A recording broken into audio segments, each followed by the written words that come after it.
নমস্কার বন্ধুরা, হীরারানী কিচেনে সবাইকে স্বাগত। আজকে আমি নিয়ে এসেছি ম্যাঙ্গো আইসক্রিম।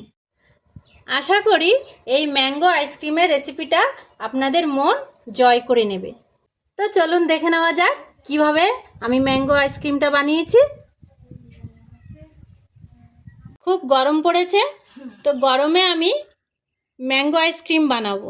সবার প্রথমে আমি দুটো পাকা আম নিয়ে নিয়েছি। পাকা আম যত টেস্টি হবে আইসক্রিমও তত টেস্টি হবে। তো আম দুটোকে আমি ভালো করে ধুয়ে নিয়েছি। এবারে আম দুটোকে আমি কেটে নেব। এইভাবে আমি আমের পাল্পগুলো বের করে নেব।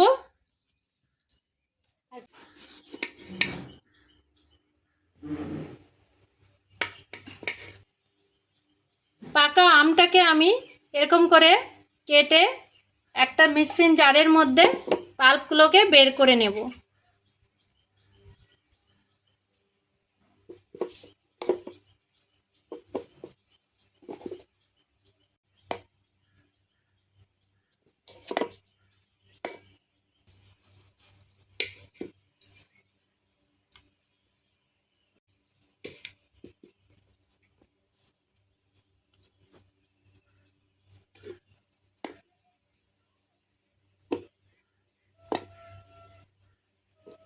পাকা আমের ভিতর থেকে পাল্পগুলো সব বার করে নিয়েছি। এবারে আমি এটাকে পেস্ট করে ফিরে আসছি। পেস্ট করা হয়ে গেছে, দেখুন কি সুন্দর পেস্ট হয়েছে। এই পেস্টের মধ্যে দিয়ে দেব আমি স্বাদ মতো চিনি। আমি এখানে 1 কাপ চিনি দিয়ে দিয়েছি। চিনিটা আমের মিষ্টি অনুযায়ী দিতে হবে। এখানে আমি 1 কাপ দুধ নিয়েছি। দুধটাকে আগের থেকেই জাল দিয়ে ঠান্ডা করে নিয়েছি। দিয়ে দেব দুধ। আমের মধ্যে চিনি, দুধ সব কিছু দিয়ে দিয়েছি। এবারে আমি এটাকে আবার একবার পেস্ট করে ফিরে আসছি। মিক্সিং জারে পেস্ট করে নিয়ে এসেছি। দেখুন কি সুন্দর পেস্ট হয়েছে। এবারে আমি একটা কফি কাপ নিয়ে নিয়েছি এরকম। এর মধ্যে আমি দিয়ে দেব পেস্ট।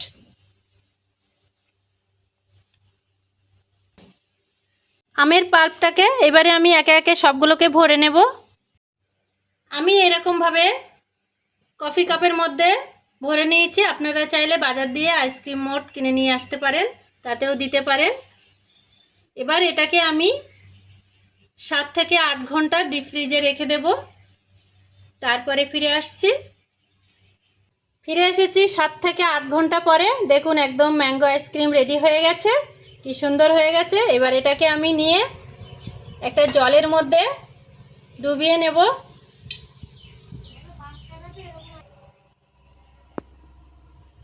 এইভাবে নিয়ে এটাকে এইভাবে খুলে নেব। দেখুন কি সুন্দর জমেছে আইসক্রিমটা। এইরকম আইসক্রিম বাচ্চারা পেলে তো আর কোনো কথাই নেই।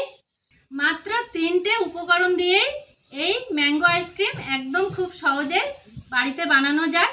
তো আমার ভিডিওটা যদি ভালো লাগে লাইক সাবস্ক্রাইব করে দেবেন।